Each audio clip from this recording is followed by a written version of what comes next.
나이가 들어 80세를 넘기게 되면 우리는 인생에서 또 한 번의 조용한 문턱을 맞이하게 됩니다.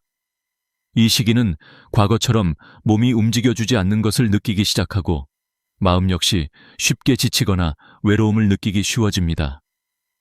그러나 많은 분들은 이런 변화를 단순히 나이 들면 다 그렇지 라고 받아들이며 지나칩니다. 하지만 최근 의학 연구들은 분명히 말합니다.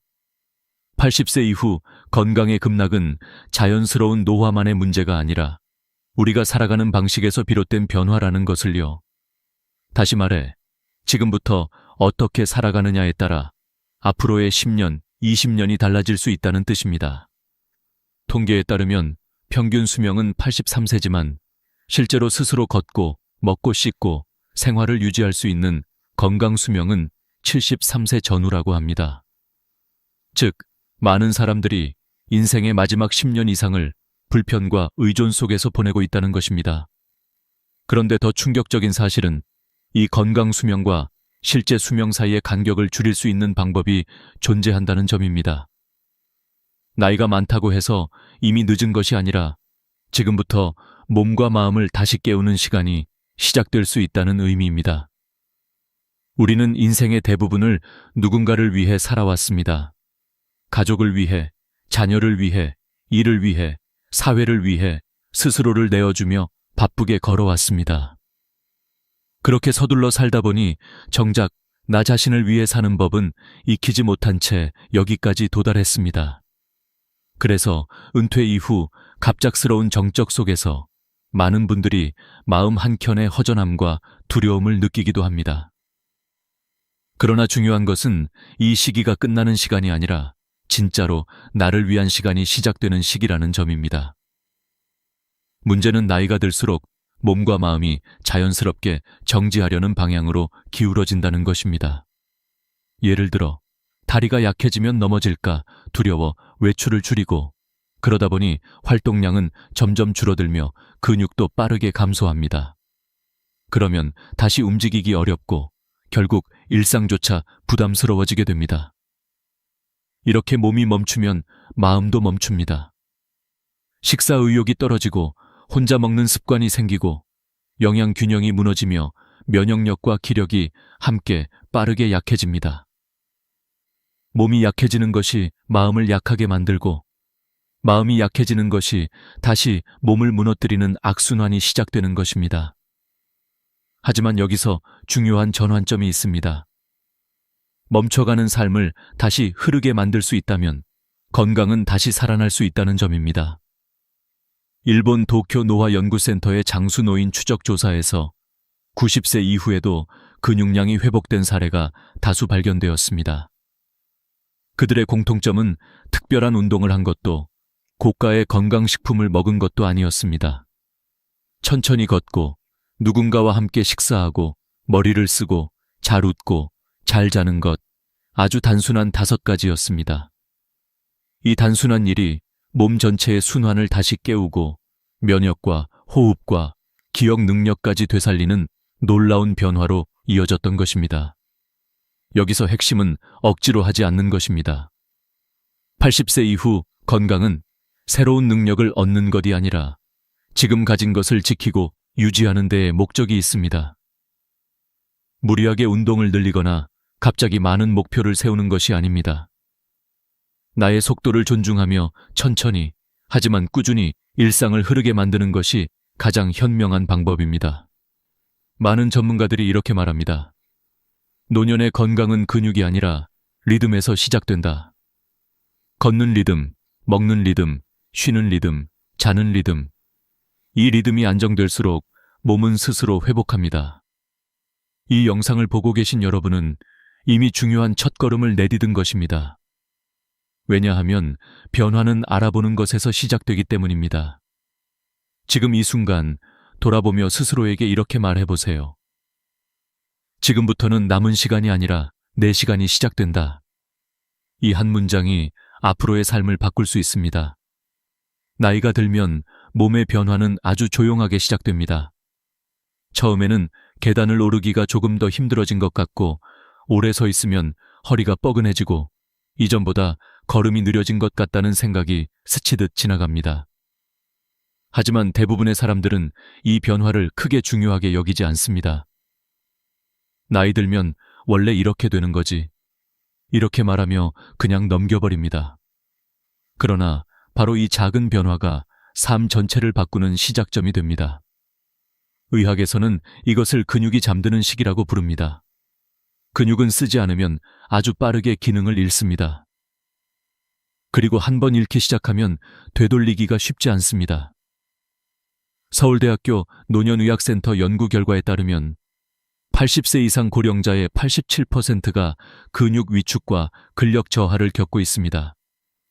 이는 단순히 다리가 약해지는 수준을 의미하지 않습니다. 근육은 우리 몸 곳곳에서 균형을 잡아주고 천을 조절하며 혈액 순환을 돕고 심지어는 면역 기능까지 영향을 줍니다. 다시 말해, 근육이 약해지는 것은 몸 전체의 기능이 동시에 약해지는 것과 같습니다. 가장 먼저 나타나는 변화는 균형 감각의 저하입니다. 작은 걸림에도 쉽게 넘어지면 골절, 입원, 침대 생활로 이어지게 됩니다. 문제는 여기서 끝나지 않습니다. 침대에 있는 시간이 길어질수록 근육은 더 빠르게 줄어들고 면역력도 떨어지고 폐 기능과 심장 기능까지 약해지면서 결국 일상생활에서의 자립이 어려워집니다. 많은 분들이 한 번의 낙상으로 삶의 방향이 완전히 바뀌었다고 말하는 이유가 여기에 있습니다. 하지만 여기서 중요한 사실이 있습니다. 근육은 나이가 들어도 다시 깨어날 수 있습니다.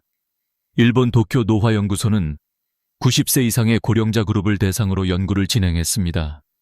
연구진은 아주 가벼운 걷기 운동과 앉아서 다리를 들어 올리는 간단한 근력 운동을 6개월 동안 실시했습니다.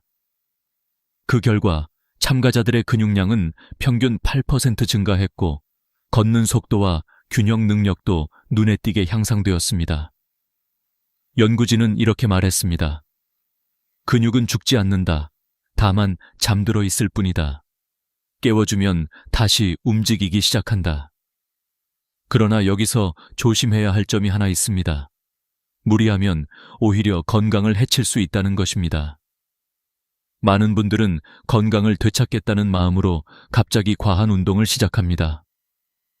빠르게 걷기, 계단 오르기, 근력기구 운동 등 익숙하지 않은 활동을 무리하게 시도합니다.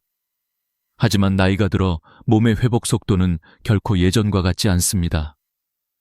무리한 운동은 무릎 관절 손상, 허리 통증, 혈압 급상승 등 예상치 못한 위험을 초래할 수 있습니다.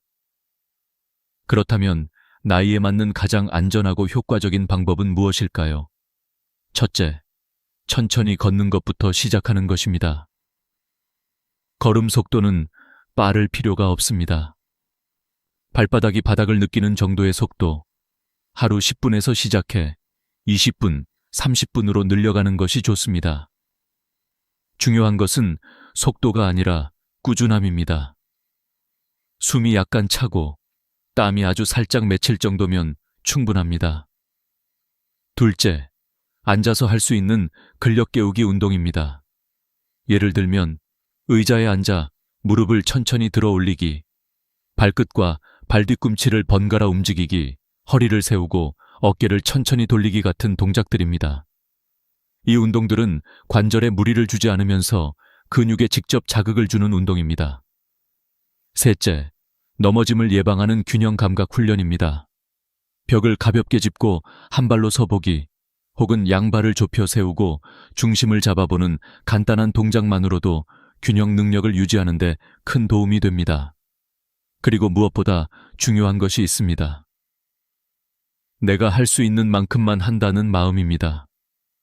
노년의 건강을 지키는 핵심은 경쟁이 아니라 지속입니다. 남과 비교할 필요도 없고 어제보다 얼마나 더 잘했는지 확인할 필요도 없습니다. 그저 오늘도 조금 움직이고 몸이 다시 흐르도록 하는 것, 그것으로 충분합니다. 근육은 우리에게 이렇게 말하고 있습니다. 나를 잊지 말아주세요. 조금만 움직여주면 나는 다시 당신의 삶을 지탱해 줄 수 있습니다. 지금 이 순간 손을 가슴 위에 얹고 천천히 숨을 들이마셔 보세요. 숨이 들어오는 감각, 몸이 살아있다는 감각. 그 감각을 잊지 않는다면 건강은 다시 당신의 편이 되어 돌아옵니다. 이제 우리는 몸이 멈출 때 삶의 흐름이 멈추는 이유를 이해했습니다. 다음 단계는 우리의 식탁입니다. 몸은 먹는 것에서 만들어지고 먹는 방식은 마음의 상태를 반영합니다. 그리고 여기에는 생각보다 더 깊은 진실이 숨어 있습니다. 우리가 매일 먹는 밥 한 끼는 단순히 배를 채우는 일이 아닙니다. 그것은 몸을 유지시키는 연료이자 마음을 지탱하는 힘이고 삶의 리듬을 만들어주는 중요한 순간입니다. 그런데 나이가 들수록 많은 분들이 이 식사의 의미를 잊게 됩니다. 특히 혼자 식사하는 시간이 길어질수록 식사는 점점 형식적인 일이 되어버립니다. 그냥 밥이랑 김치만 먹으면 되지. 입맛이 없어서 대충 먹었어. 이런 말들이 습관처럼 나오기 시작하면 그 순간부터 몸의 건강은 조용히, 그러나 빠르게 무너져 내립니다. 실제로 국내 노년 영양 연구에 따르면 80세 이상 노인의 73%가 영양 불균형 상태에 있다고 합니다. 더 놀라운 것은 이들 대부분이 하루 3끼를 규칙적으로 먹고 있다는 점입니다. 즉, 먹는 양이 문제가 아니라 누구와 어떤 마음으로 어떤 방식으로 먹느냐가 건강을 결정하고 있는 것입니다. 혼자 먹는 식사는 겉보기에는 아무 문제 없어 보입니다. 식탁 하나, 그릇 하나, 반찬 몇 가지. 조용하고 단순하고 번거롭지 않습니다. 하지만 이 조용함이 바로 마음을 서서히 닫아버리는 힘을 가지고 있습니다. 혼자 먹으면 말이 줄고, 말이 줄면 생각이 깊어지고, 생각이 깊어지면 마음은 외롭고 무거워지기 쉽습니다. 그리고 이 외로움이 식욕을 줄이고, 식욕이 줄면 단백질, 미네랄, 비타민 등 필요한 영양을 충분히 섭취하지 못하게 됩니다. 그렇게 몸은 기력을 잃고 면역력이 낮아지고 근육은 더 빠르게 줄어들게 됩니다. 여기에는 뇌의 변화도 관련되어 있습니다. 함께 식사하는 동안 대화를 나누면 뇌에서는 세로토닌, 도파민 같은 행복 호르몬이 분비됩니다. 그런데 혼자 먹는 시간에는 이 호르몬의 분비가 크게 줄어듭니다. 이는 우울증 가능성을 높이고 뇌 기능 저하 속도를 가속화합니다. 실제 연구에서도 혼자 식사하는 노인은 함께 식사하는 노인보다 우울증 발생률이 2.7배 높다고 밝혀졌습니다. 또한 뇌로 가는 혈류량도 감소하여 치매 위험이 커지는 것으로 나타났습니다. 여기서 우리는 한 가지 중요한 사실을 알 수 있습니다. 식사는 음식이 아니라 연결입니다. 음식이 몸을 채운다면 연결은 마음을 채웁니다. 마음이 채워질 때 몸도 회복됩니다. 여기서 한 가지 예를 들어보겠습니다. 어느 어르신께서는 남편을 먼저 보내고 난 뒤 매일 혼자 식사를 하게 되었습니다. 처음에는 괜찮다, 익숙해진다고 생각했습니다. 하지만 몇 달 지나지 않아 얼굴이 눈에 띄게 야위고 기력이 떨어지고 외출도 줄어들었습니다. 병원에 가보니 영양실조와 면역 저하 진단이 내려졌습니다. 의사는 말했습니다. 문제는 음식이 아닙니다. 식탁에서의 고독입니다. 가족들은 주말마다 번갈아가며 어르신과 함께 식사하기 시작했습니다. 식탁에서 나누는 이야기, 웃음, 소소한 대화. 그 작은 시간이 쌓이자 어르신의 식욕은 서서히 돌아왔고 체력도 회복되었습니다. 그리고 3개월 뒤 다시 스스로 산책을 나가기 시작했습니다. 몸을 살린 것은 음식이 아니라 함께하는 시간이었습니다. 그렇다면 우리는 어떻게 이 식사 습관을 회복할 수 있을까요? 처음부터 거창할 필요는 없습니다. 중요한 건 한 번의 식탁을 함께 만드는 것입니다. 일주일에 한 번이라도 누군가와 밥을 먹는 약속을 만들어 보세요. 가족, 이웃, 친구, 복지관 모임, 교회 식사자리, 혹은 동네 경로당. 꼭 많은 사람이 아니어도 괜찮습니다. 심지어 한 사람만 있어도 충분합니다. 만약 함께 식사할 사람이 당장 떠오르지 않는다면 다음 방법을 시도해 보세요. 식탁 위에 작은 꽃을 놓습니다. 밥과 반찬을 천천히 예쁘게 담습니다. 숟가락을 드는 순간 마음속으로 이렇게 말합니다. 나는 나를 위해 이 시간을 차린다.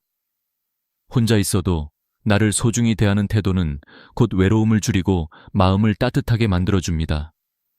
우리는 밥을 먹을 때 단지 배를 채우는 것이 아니라 살아갈 힘을 채우는 것입니다. 그리고 그 힘은 혼자보다는 함께할 때 더 크게 자랍니다. 몸이 약해지는 데에는 이유가 있습니다. 그리고 몸이 강해지는 데에도 역시 이유가 있습니다. 그 이유는 멀리 있지 않습니다.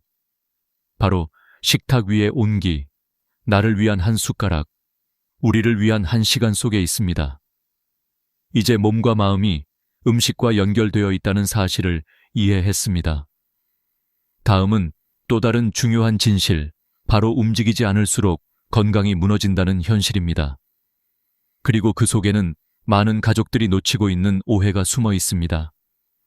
나이가 들면 조심해야 한다는 말이 자주 따라붙습니다. 넘어지면 크게 다친다. 무리하면 병이 난다. 너무 돌아다니면 위험하다.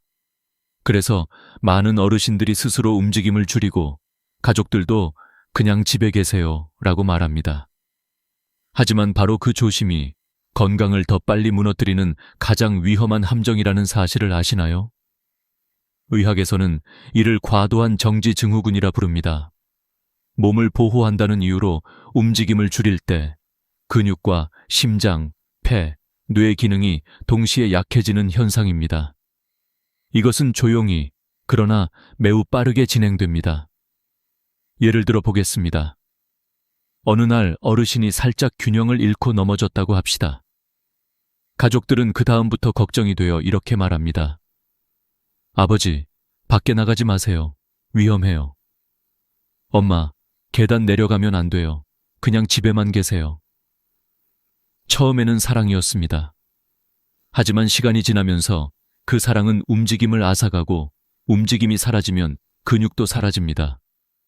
근육은 단지 몸을 움직이는 시스템이 아닙니다. 근육은 혈액순환, 면역력, 호르몬 분비, 뇌기능 유지에 직접 관여합니다. 그래서 근육이 줄어드는 순간 삶 전체가 무너지는 구조로 이어집니다. 서울대 노인의학센터 연구에 따르면 80세 이상의 고령자 중 87%가 근육 기능 저하를 겪고 있으며 이는 단순한 노화가 아니라 사용하지 않아서 잃어버린 근육토인 경우가 대부분이라고 밝혔습니다. 사용하지 않으면 약해지고 약해지면 더 움직이지 않게 되고 그러면 더욱 약해지는 끝없는 악순환. 이 악순환이 시작되면 체력은 1년에 3%씩 무너집니다. 그리고 이 과정을 몸은 크게 티내지 않고 진행합니다. 즉, 자각할 때쯤이면 이미 많이 잃어버린 뒤인 경우가 많습니다. 여기서 우리는 한 가지 질문을 던져야 합니다. 정말로 가만히 있는 것이 안전할까요? 하버드 의과대학 연구진은 하루 12시간 이상 누워있는 생활은 하루 한 갑의 담배보다 더 해롭다고 발표했습니다. 왜일까요? 뼈는 쓰지 않으면 빠르게 약해진다. 누워있는 시간은 뼈 밀도를 매달 1-2%씩 감소시킵니다. 이것은 골다공증으로 이어지고 작은 충격에도 골절 위험을 증가시킵니다. 심장은 움직임을 통해 강화된다. 걷지 않으면 심장은 점점 펌프 기능을 잃고 혈액순환이 느려집니다. 손발이 차고 쉽게 숨이 차고 피로가 쌓입니다. 두뇌는 움직일 때 깨어난다. 움직일 때 뇌로 가는 혈류가 증가하고 신경세포가 자극을 받습니다. 활동량이 줄수록 기억력, 판단력, 집중력이 떨어지며 치매 위험이 높아집니다. 폐는 움직일 때 더 깊게 숨을 쉰다. 누워있는 시간이 길어지면 폐 안에 분비물이 쌓여 감염 위험이 증가합니다. 그래서 활동 부족은 폐렴 위험을 2배 이상 높입니다. 결국 움직이지 않는 삶은 천천히, 그러나 확실하게 삶을 단축시키는 선택이 되는 것입니다. 그렇다면 우리는 어떻게 다시 움직임을 되찾을 수 있을까요? 중요한 것은 많이 움직이는 것이 아니라 제대로 움직이는 것입니다. 처음부터 등산, 체육관, 헬스기구는 필요하지 않습니다. 오히려 잘못된 운동은 관절과 허리를 다치게 할 수 있습니다. 핵심은 부드럽고 지속적인 활동입니다. 다음은 노년기에 가장 효과적인 움직임 회복 방법입니다. 1. 하루 10분 집안 걷기 방에서 거실, 부엌, 다시 방으로 천천히, 그러나 끊임없이. 10분이 어렵다면 3분부터 시작해도 좋습니다. 중요한 건 시작하는 것입니다. 2. 의자에서 천천히 일어나 앉기. 10회 이는 가장 안전하고 강력한 하체 근력 운동입니다.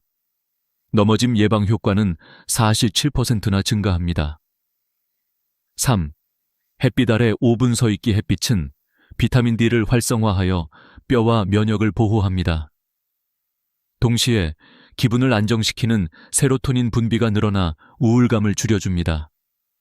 처음에는 몸이 무겁고 귀찮고 변화를 느끼기 어려울 수 있습니다. 하지만 2주만 지나면 체력이 아니라 표정이 달라집니다. 몸이 움직이면 마음도 움직입니다. 마음이 움직이면 삶이 다시 흐르기 시작합니다. 한 어르신께서는 이렇게 말했습니다.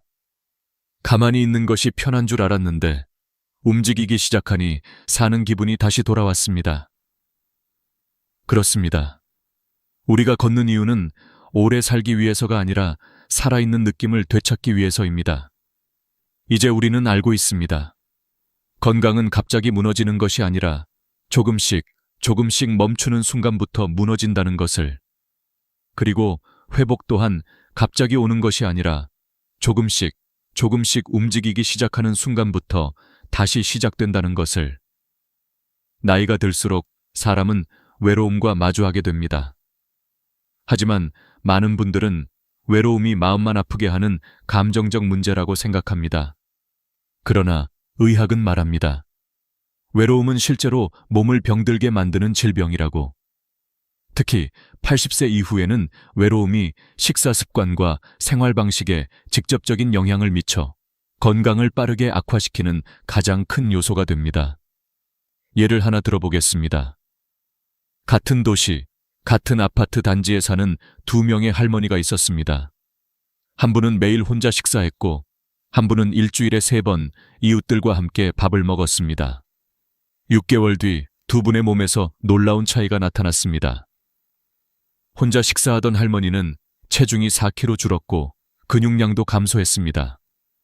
하지만 함께 식사한 할머니는 건강 상태가 오히려 좋아졌으며 혈액 검사에서도 면역세포 수치가 높게 나타났습니다. 이 차이는 우연이 아닙니다. 서울 영양의학연구팀 조사에 따르면 혼자 식사하는 노인은 가족과 함께 식사하는 노인보다 단백질 섭취량이 42% 낮습니다. 왜일까요? 혼자 식사할 때는 그냥 김치에 밥만 말아 먹어도 되지. 반찬 여러 개 차리기 귀찮아. 이렇게 스스로 식사를 최소화하려는 경향이 생깁니다. 식사란 단순히 배를 채우는 행동이 아니라 몸과 마음이 회복되는 시간입니다. 함께 식사할 때는 대화가 생기고 표정이 부드러워지고 씹는 속도도 안정되고 소화 효소가 더 잘 분비됩니다. 즉, 누구와 먹느냐는 무엇을 먹느냐보다 더 중요할 때가 있습니다. 특히 단백질은 노년 건강의 핵심입니다. 단백질 부족은 근육 감소를 가속화시키고 면역 체계를 약화시키며 회복 속도를 떨어뜨립니다. 고령자에게 가장 위험한 질병인 폐렴, 낙상 후 뼈 회복 저하, 감염 악화. 이 모든 것의 뿌리에는 지속적인 단백질 결핍이 있습니다. 하지만 희망적인 사실이 있습니다. 식습관은 나이가 많아도 짧은 시간 내에 개선할 수 있습니다. 단 4주만 꾸준히 관리하면 체력과 기운이 눈에 띄게 달라지는 경우가 많습니다. 다음은 오중병 90세 어르신에게 가장 효과적이고 간단한 식사 루틴입니다. 하루 한 끼는 단백질 중심으로 구성하기. 예, 두부 반모 계란 2개 연어 또는 생선 조림, 닭가슴살 1조각 양보다 질입니다. 조금씩 여러 번, 가볍지만 영양이 높은 구성. 혼자 먹지 않으려고 노력하기, 가족이 멀리 있다면 다음도 가능합니다. 동네 경로당, 식사 프로그램 참여교회, 또는 복지관 점심 모임, 이웃과 일주일 1회, 밥 친구, 만들기 사람은 말할 상대가 생기는 순간 몸의 활력이 달라집니다. 식사 전에 따뜻한 물 한 잔 소화 기능을 깨우고 속을 부드럽게 만들어줍니다. 나이가 들면 위산 분비가 줄기 때문에 따뜻함은 소화의 첫 단계입니다. 한 노인은 이렇게 말했습니다. 예전엔 밥이 맛없었는데 누군가랑 같이 먹으니 다시 밥 냄새가 살아났어. 밥 냄새가 돌아온다는 말. 이것이야말로 삶이 다시 깨어난다는 신호입니다. 외로움은 조용히 건강을 무너뜨립니다. 하지만 반대로 함께하는 시간은 조용히 몸을 다시 일으켰습니다. 여기서 우리는 중요한 사실을 깨닫게 됩니다. 건강은 운동으로만 만들어지는 것이 아닙니다. 건강은 함께 웃고 같이 먹고 서로의 목소리를 듣는 시간 속에서 자라납니다. 우리가 살아온 모든 시간 동안 사람과의 관계는 삶의 가장 큰 축이었습니다. 노년에도 그것은 변하지 않습니다. 오히려 더 깊어집니다. 사람은 나이가 들수록 소유가 아닌 연결을 필요로 합니다. 무언가를 더 갖는 것이 아니라 누군가와 함께 나누는 것이 삶을 더 오래, 더 따뜻하게 만들어줍니다. 그러니 기억하십시오. 혼자 먹는 밥은 몸을 약하게 만들지만 함께 먹는 밥은 생명을 길게 만듭니다. 우리가 100세까지 건강하게 사는 사람들을 떠올릴 때 우리는 대단한 비법이나 특별한 재능을 기대합니다. 하지만 놀랍게도 장수하는 사람들의 대부분은 크고 화려한 삶을 산 것이 아니라 일상을 단순하고 온화하게 살아낸 사람들이었습니다. 그리고 그 중심에는 한 가지 중요한 공통점이 있습니다. 바로 수면의 질입니다. 많은 분들이 이렇게 말합니다. 잠은 그냥 자면 되는 거 아닌가? 나이 들면 어차피 잠이 잘 안 와. 새벽에 눈이 떠지는 걸 어떻게 해? 하지만 의학은 분명하게 이야기합니다. 노년기의 수면은 단순한 휴식이 아니라 생명 유지 그 자체입니다. 하버드 의대 연구팀은 80세 이상 고령자 2,800명을 장기간 추적 조사했습니다. 결과는 매우 명확했습니다. 수면의 질이 좋은 사람은 수명이 평균 8.7년 더 길었습니다. 깊은 수면을 많이 한 사람은 치매 발병률이 67% 감소했습니다. 심장 건강 지표는 58% 더 안정적이었습니다. 여기서 중요한 것은 수면의 시간이 아니라 질입니다.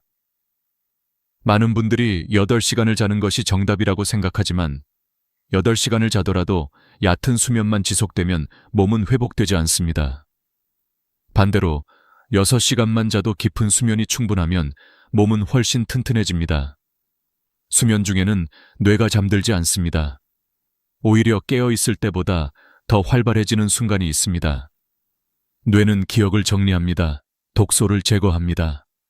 신경세포를 다시 연결합니다. 손상된 조직을 재생합니다.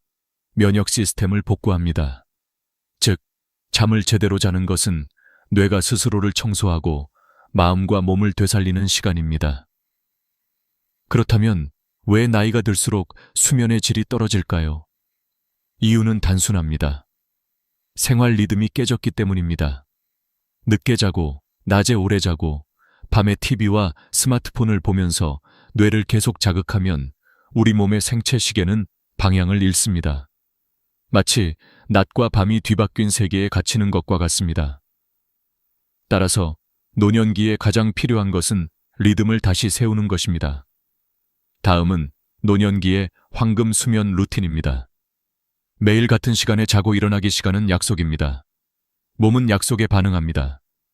하루만 어겨도 생체 시계는 흔들립니다. 잠들기 2시간 전, 전자기기 중단 스마트폰, TV, 태블릿에서 나오는 블루라이트는 수면 호르몬인 멜라토닌 분비를 억제합니다. 그렇기 때문에 잠이 안 와요는 사실 뇌가 아직 낮이라고 착각하고 있는 것입니다. 대신 조용한 음악, 책, 따뜻한 차가 훨씬 효과적입니다. 낮잠은 2030분 이내, 낮에 너무 오래 자면 밤에 수면이 무너집니다.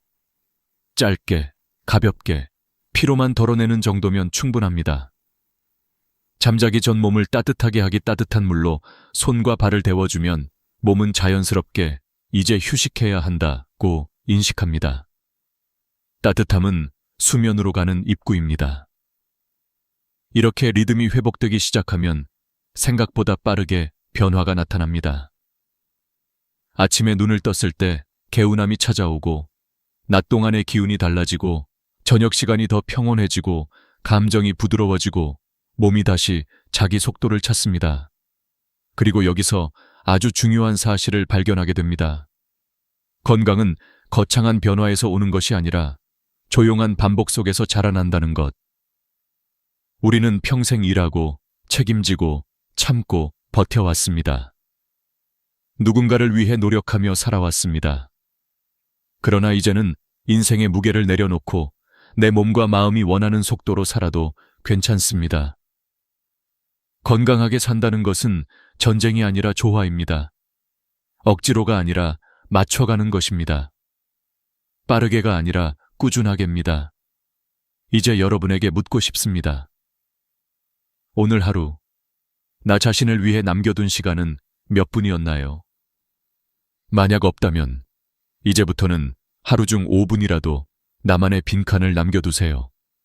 그 5분이 당신의 근육을 지키고, 당신의 마음을 단단하게 하고, 당신의 수명을 늘리고, 무엇보다 당신답게 살아갈 용기를 되돌려줄 것입니다. 서 어르신이 했던 말이 떠오릅니다. 이제는 달력이 아니라 제 마음이 하루를 정합니다. 여러분도 그렇게 살 수 있습니다. 아니, 그렇게 살아도 괜찮습니다. 오늘 이야기가 마음에 닿았다면 좋아요와 구독을 눌러주세요. 여러분의 관심 한 번이 이 채널이 계속 여러분의 곁을 지키는 힘이 됩니다. 여러분의 남은 날들이 길고 건강하고 무엇보다 따뜻하기를 진심으로 바랍니다. 저는 올해로 65이 되었습니다. 은퇴한 지 어느덧 5해가 지났고 매달 들어오는 연금은 70만 원 남짓입니다. 젊을 때는 이 정도면 노년 생활이 크게 불편하지 않겠지 생각했습니다. 하지만 막상 혼자가 되고 보니 돈보다 더 큰 것이 있었습니다. 집안에 울리는 고요, 식탁에 놓인 빈 의자, 하루 종일 켜놓은 텔레비전 소리까지도 결국은 정막을 덮지 못했습니다. 아내는 세상을 떠난 지 3년이 되었고 외동딸은 다른 도시에 시집가 바쁘게 살고 있습니다. 누가 잘못한 것도 아닌데 인생이 너무 길어져 버린 느낌. 생각보다 고독은 말없이 깊고 무거운 것이었습니다.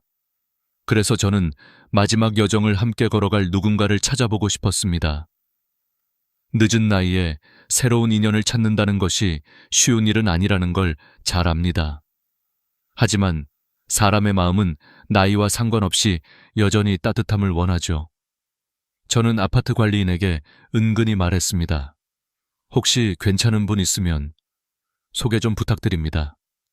그렇게 말하는 제 목소리에서 체면을 차린 단단함보다 제발 외롭지 않게 해달라는 조용한 바람이 더 크게 묻어났을지도 모릅니다. 얼마 지나지 않아 관리인이 반가운 얼굴로 다가왔습니다. 딱 어울릴 것 같은 분이 계세요. 그녀는 저보다 13살 어린 52세의 여성이었고 연금도 일정하게 받고 있으며 혼자 생활 중이라고 했습니다. 이야기를 들은 그날 저는 거울 앞에 서서 한참 동안 옷을 골랐습니다. 머리도 살짝 염색했고 조금이라도 젊어 보이도록 억지로 미소를 연습했습니다. 나이 든 사람도 설렘을 느낀다는 것을 스스로에게 증명하듯이요. 약속 장소는 아파트 단지 내의 작은 공원이었습니다. 나는 일찍 도착해 몇 번이고 손을 매만지고 바람의 방향을 살피며 그 자리에 서 있었습니다. 30분쯤 지나서야 그녀가 걸어왔습니다. 멀리서 보이는 모습은 생각했던 것보다 훨씬 생기 있어 보였습니다. 관리인이 우리를 소개하자 우리는 서서히 대화를 시작했습니다. 그녀는 자기 이름이 최혜진이며 은퇴 후 연금으로 생활하고 있다고 말했습니다. 아들도 있지만 결혼하지 않은 채 각자 삶을 살고 있다고 했습니다. 처음의 대화는 공손하고 부드러웠습니다. 하지만 잠시 후 그녀는 갑자기 제 손을 잡으며 말했습니다. 가요. 집 구경부터 하고 마트 가서 재료 좀 사와요. 제가 직접 요리해 드릴게요. 순간 저는 심장이 쿵 하고 내려앉는 느낌을 받았습니다. 설렘이 아니라 놀람이었습니다. 사람 사이의 거리는 시간을 통해 천천히 좁혀가야 한다고 믿어왔기에 너무 빠른 다가섬은 오히려 마음을 밀어냈습니다. 저는 조심스럽게 손을 빼며 말했습니다. 조금만 더 이야기해 봅시다. 아직은 서로를 알아가는 단계니까요. 그녀는 잠시 숨을 고르고는 제가 배우자에게 바라는 점이 무엇인지 물었습니다. 저는 솔직히 말했습니다. 저는 지적인 대화가 가능한 분이면 좋겠습니다. 함께 있을 때 편안하고 사회적 자리에서도 서로가 서로를 존중할 수 있는 그런 관계 말입니다.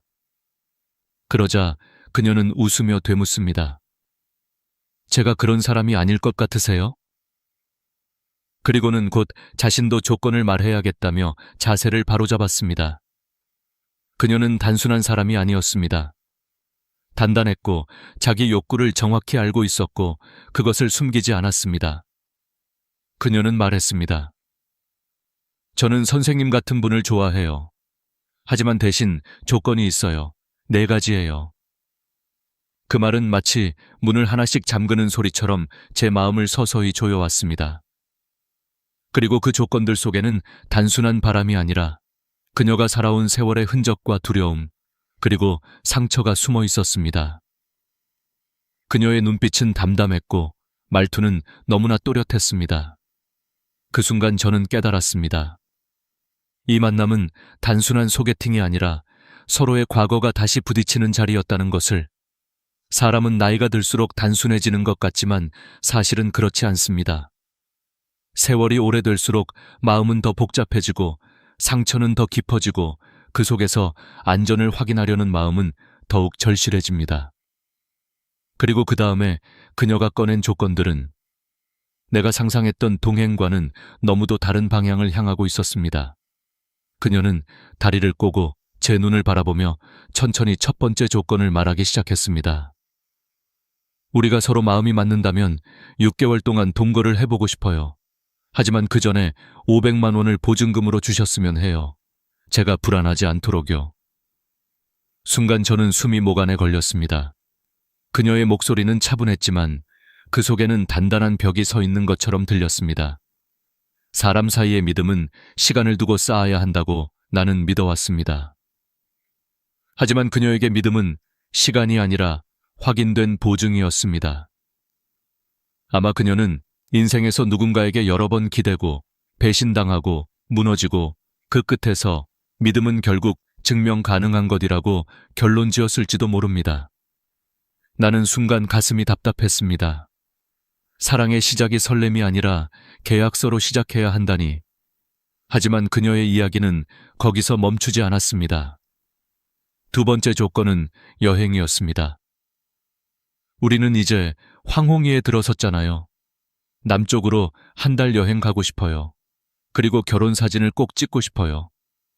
평생 하고 싶었던 일이거든요. 경비는 선생님이 부담해 주세요. 그녀는 말할 때 눈을 반짝이며 웃었지만 그 웃음 속에는 이상한 공허함이 보였습니다. 마치 오래된 사진 속에서 누구도 보지 않는 표정을 흉내내는 것처럼요. 인생 후반을 지나온 사람이라면 알 겁니다. 어떤 사람들은 웃고 있어도 마음 한편은 늘 춥다는 걸. 나는 그녀의 얼굴을 바라보며 생각했습니다.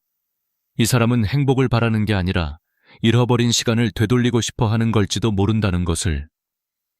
세 번째 조건에서 나는 말없이 손을 무릎 위에 올렸습니다. 결혼을 하게 되면 집안의 경제권은 제가 가질게요.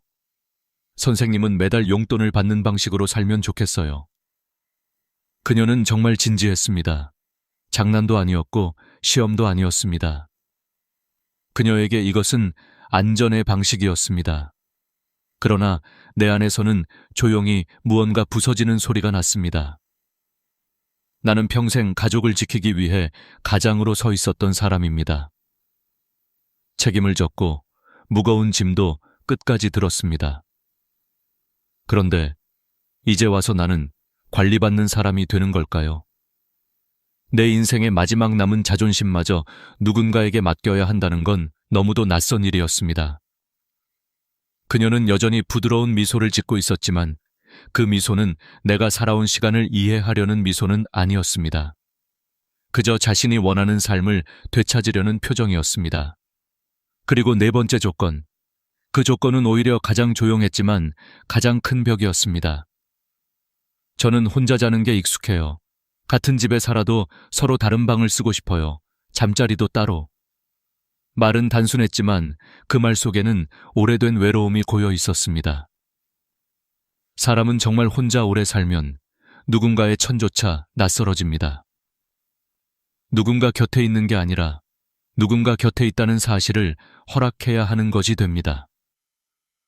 그녀는 온전히 혼자 사는 방식에 자신을 맞춰 살고 있었고 사랑도 동행도 결국은 적당한 거리두기 안에서 가능하다고 믿고 있었습니다. 그녀의 네 가지 조건을 모두 들은 뒤 나는 아무 말을 하지 못했습니다. 화도 아니었고 실망도 아니었습니다.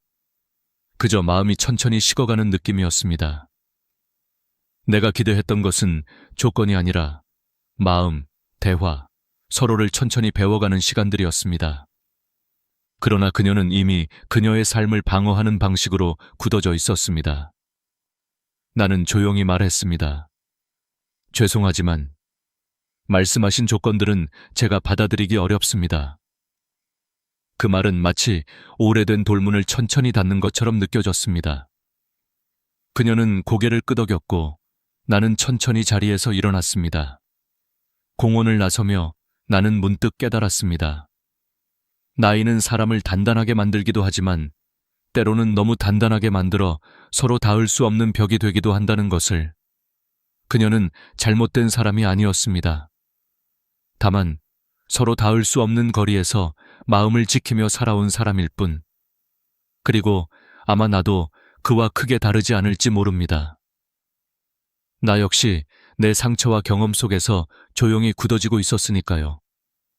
그날 이후 나는 이렇게 생각했습니다. 인연은 억지로 이어붙이는 것이 아니라 서로의 상처가 겹치지 않는 지점에서 자연스럽게 스며드는 것이다. 그리고 나는 알고 있었습니다. 내가 진짜 원하는 동행은 조건이 아니라 함께 걷는 속도를 맞출 수 있는 사람이라는 것을. 그날 공원을 떠나는 내 걸음은 느렸습니다. 발밑에 깔린 낙엽이 바스락거렸지만 마음속은 오히려 적막했습니다. 내가 기대했던 건 거창한 사랑도 화려한 동행도 아니었습니다. 그저 함께 밥을 먹고 함께 텔레비전을 보고 저녁 무렵 산책을 하다가 마음에 떠오른 이야기를 조용히 나눌 수 있는 그런 인연이었습니다. 그런데 그녀는 삶을 누가 들어올 수 없도록 네 개의 두꺼운 벽으로 감싸고 있었습니다. 그리고 나는 그 벽을 넘기에는 너무 지쳐 있었습니다. 사람은 상처받으면 자신을 보호하기 위해 방패를 들고 살게 됩니다. 하지만 방패를 너무 오래 들고 살다 보면 어느 순간 내 손이 방패를 놓을 줄 모르게 됩니다. 그녀의 조건은 바로 그런 방패였습니다. 누군가에게 가장이었을 때, 누군가의 아내였을 때, 누군가의 어머니였을 때, 그녀는 분명 지치고 다치고 버려진 경험을 했겠죠. 그 시간을 통과하는 동안 그녀는 하나씩 배웠을 겁니다. 믿으면 아프다. 기대하면 무너진다. 그러니 모든 건 내가 통제해야 한다. 나는 그 마음을 이해했습니다. 아내를 떠나보낸 뒤 혼자가 된 지난 몇 해 동안 나 역시 스스로에게 말하곤 했습니다. 기대하지 말자. 그러면 무너지지 않을 테니까. 외로움은 사람을 단단하게 만들지 않습니다. 오히려 조금씩 부서지게 만듭니다. 부서진 조각이 흩어지지 않도록 우리는 마음을 단단히 조여두고 살아갑니다. 그래서 누군가가 다가오면 설레기 전에 먼저 경계하게 되고 손을 내밀기보다 한 걸음 뒤로 물러서게 됩니다. 나는 그걸 안다고 생각했지만 막상 눈앞에서 보니 그 거리감은 생각보다 더 차갑고 선명했습니다. 나는 집으로 돌아오며 엘리베이터 안에서 내 얼굴을 비추어 보았습니다. 주름진 눈가와 내려앉은 어깨, 오랜 시간 혼자서 조용히 버텨온 사람의 모습이었죠. 그리고 그 순간 문득 이런 생각이 들었습니다. 나는 정말 다시 누군가와 함께 살아갈 준비가 되어 있었을까? 외로움을 견딜 수 없어서 동반자를 찾는 것과 함께 살아가기 위해 마음을 열 수 있는 용기는 서로 다른 문제였습니다. 사람과 사람 사이에는 시간이 필요합니다. 말이 필요하고 기다림이 필요합니다. 하지만 요즘 많은 이들은 관계를 시작하는데도 확실함을 요구합니다. 확실한 조건, 확실한 안정, 확실한 배려. 그러나 인간의 마음이란 애초에 확실할 수 없는 것입니다. 그래서 더 소중하고, 그래서 더 어렵습니다. 며칠 뒤 관리인이 나를 보며 조심스럽게 물었습니다. 어르신, 어떻게 됐나요? 느낌이 좀 맞으셨나요? 나는 웃으며 고개를 저었습니다. 서로 방향이 조금 다른 것 같아요. 그는 고개를 끄덕이더니 말했습니다. 사람 나이 들어서 인연 만나는 게 참 어려운 일입니다. 다들 상처를 안고 살아왔으니까요. 그 말이 유난히 가슴에 남았습니다. 그렇습니다. 우리는 누구나 상처를 안고 있습니다. 다만 어떤 사람은 그 상처를 감추고 살아가고 어떤 사람은 그 상처를 방패처럼 들고 살아갑니다. 그리고 또 어떤 사람은 그 상처를 조용히 품은 채 따뜻한 손을 내밀 준비를 합니다. 내가 바란 것은 그 세 번째 사람이었습니다. 하지만 이 나이에 조건 없는 사랑을 기대하는 것이 과연 가능할까요? 사람은 나이를 먹으면 더 지혜로워지는 줄 알았는데 오히려 더 복잡해지고 더 조심스러워집니다.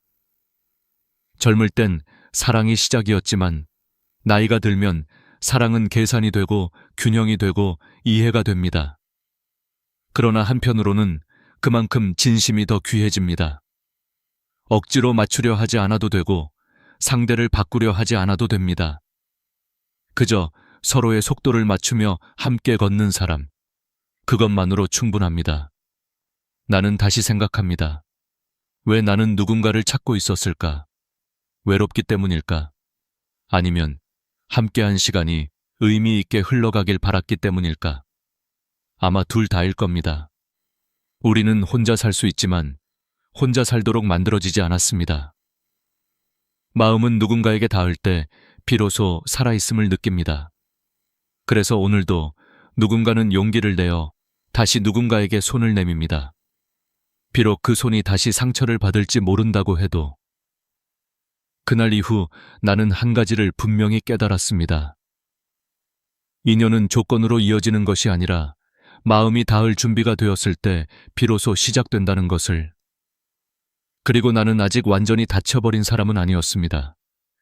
나는 다시 누군가를 따뜻하게 바라볼 수 있는 사람이고 싶습니다. 그 따뜻함을 잃지 않는 한 인생은 끝이 아닙니다.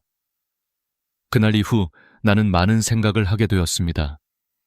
혼자 사는 집 안은 조용했고 창밖으로 비치는 오후 햇살은 평소와 다름없이 따뜻했지만 마음속은 어딘가 텅 비어 있는 느낌이 들었습니다.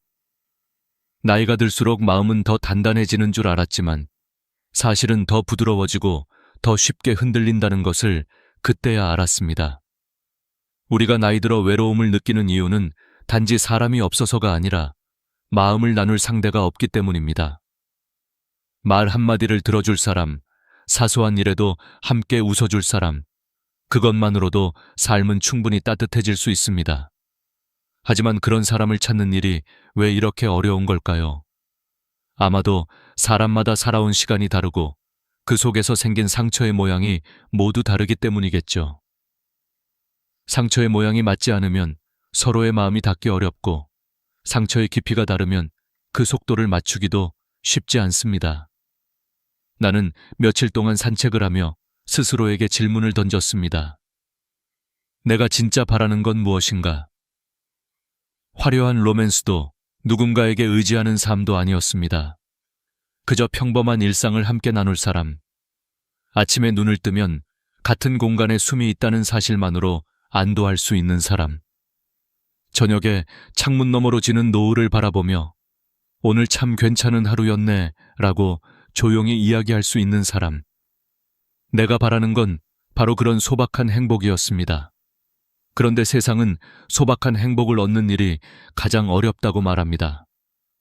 사람들은 점점 더 계산적이 되고 마음은 점점 더 다치고 감정은 점점 더 조심스러워집니다.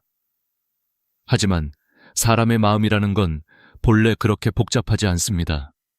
다만 상처받은 경험이 그것을 복잡하게 만들었을 뿐입니다. 어느 날 이웃집 할머니가 이런 말을 했습니다. 사람은 나이 들면 마음이 작아지는 게 아니라 마음을 둘 공간이 더 소중해지는 거예요. 그 말을 듣고 나는 잠시 멈춰 생각했습니다. 아마 그녀도 깊은 삶의 시간을 지나온 사람이겠죠. 마음을 둘 공간, 그것은 바로 관계입니다. 서로를 지키고 서로를 이해하며 서로를 기다려줄 수 있는 관계. 그 관계가 있다면 노년의 삶은 외롭지 않습니다. 그렇다면 우리는 어떻게 그 관계를 다시 만들 수 있을까요? 첫째는 자신의 마음을 숨기지 않는 것입니다. 많은 사람들이 속마음을 말하지 않고 관계가 자연스럽게 이어질 거라 착각합니다. 하지만 마음은 표현해야 전달되고 사랑은 보여줘야 느껴지는 법입니다.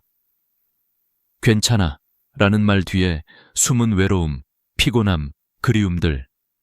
그것을 나눌 수 있는 용기가 필요합니다. 둘째는 서두르지 않는 것입니다. 나이 들수록 우리는 결과를 재빠르게 확인하려고 합니다. 이 사람이 진짜 괜찮은 사람인지, 이 관계가 오래 갈 수 있는지. 하지만 관계란 원래 시간이 쌓여야 의미가 생깁니다. 조급함은 마음을 밀어내고 여유는 마음을 불러옵니다. 나는 어느 날 문득 아내가 했던 작은 말 하나가 떠올랐습니다. 사람은 서로 닮아가려 하는 게 아니라 서로를 익혀가는 거예요.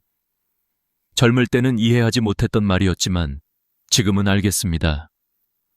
읽는다는 건 시간이 필요하고 온도가 필요하고 기다림이 필요하다는 뜻입니다. 그리고 그 모든 과정 속에서 마음은 부드러워지고 더 깊어집니다. 그래서 나는 다시 한번 마음을 열어보기로 했습니다. 다치지 않으려 마음을 닫는 것이 안전한 길 같아도 마음을 닫는 순간 삶은 더 이상 자라지 않기 때문입니다. 우리는 여전히 살아있고 살아있는 한 마음은 계속 움직입니다. 그리고 그 움직임이 멈추지 않는 한 새로운 인연은 언제든 찾아올 수 있습니다. 사랑은 나이가 드는 것이 아니라 사람의 용기가 닫힐 때 끝나는 것입니다. 나는 아직 사랑을 포기하기엔 너무 살아있고 여전히 따뜻함을 주고받고 싶습니다. 그래서 나는 오늘 이렇게 조용히 속으로 말합니다. 나는 다시 누군가에게 다가갈 수 있다. 천천히, 조심스럽게, 하지만 진심으로. 그 진심이 닿는 날, 비로소 나는 외롭지 않을 것입니다. 시간은 계속 흘렀습니다. 어느새 계절은 또 한 번 바뀌었고 낙엽이 천천히 떨어지는 소리를 들으며 나는 또 한 번 마음 깊은 곳에서 묻고 있었습니다. 남은 인생을 어떻게 살아갈 것인가? 우리는 젊을 때는 시간이 무한할 것이라 믿습니다. 미루고 또 미루고 내일 하면 되지, 다음 달에 하면 되지, 언젠가 하겠지. 하지만 인생의 뒷부분에 서면 비로소 보이기 시작합니다. 언젠가는 오지 않는다는 것, 기회는 기다려주지 않는다는 것, 그리고 마음도 영원히 똑같은 곳에 머물러 있지 않는다는 것. 나는 어느 날 혼자 집에서 차를 한 잔 끓여놓고 창밖의 하늘을 바라보았습니다. 그날 하늘은 이상하리만큼 투명했고 바람은 조용했습니다. 그런 날은 마음이 더 또렷해지는 법이죠. 그리고 문득 이런 생각이 들었습니다. 지금의 나는 누구를 위해 살고 있는가? 예전에 나는 가족을 위해 살았습니다. 부모님을 위해, 아내를 위해, 자식들을 위해. 나를 위해 산 적은 단 한 번도 없었습니다. 그것이 잘못된 선택이라고는 말할 수 없지만 그렇다고 그것만이 정답이라고도 할 수 없습니다. 인생은 한 번뿐이고 그 속에는 나라는 한 사람이 분명 존재해야 하니까요. 나이가 들면 외로움이 깊어진다는 말을 우리는 흔히 듣습니다. 하지만 나는 이제 압니다. 외로움은 사람이 없어서 생기는 것이 아니라 나 자신에게서 멀어질 때 생기는 것입니다. 마음이 원하는 것을 외면할 때, 하고 싶은 말을 삼킬 때, 진짜 내가 아닌 모습으로 살아갈 때, 외로움은 더 큰 그림자를 만들어냅니다. 그래서 나는 결심했습니다. 이제부터는 남은 시간을 나를 위해 쓰겠다고. 누군가에게 인정받기 위해서도, 누군가에게 보여주기 위해서도 아닌 오직 내 마음이 편안하도록 아주 작은 것부터 시작하기로 했습니다. 아침에 눈을 뜨면 스스로에게 말합니다. 오늘은 나를 돌보는 하루가 되게 하자. 그리고 정해진 시간에 산책을 합니다. 하늘을 올려다보고 바람을 느끼고 꽃 하나가 피는 것을 천천히 바라볼 수 있는 마음의 여유. 그것이야말로 노년이 가진 가장 큰 특권입니다. 나는 가끔 공원 벤치에 앉아 지나가는 사람들을 바라봅니다. 아이들의 웃음소리는 여전히 밝았고 손을 꼭 잡고 걷는 부부는 서로를 여전히 소중히 여기는 것처럼 보였습니다. 그 모습을 보며 나는 이렇게 중얼렀습니다. 사람은 결국 사람과 함께 살아야 하는구나. 그런데 함께 산다는 것이 꼭 누군가와 결혼하고 함께 밥을 먹는다는 뜻만은 아닙니다. 마음이 닿아 있는 사람, 나를 진짜로 이해해주는 사람, 나의 이야기를 들어줄 수 있는 단 한 사람. 그 사람이 있다면 우리는 이미 외롭지 않습니다.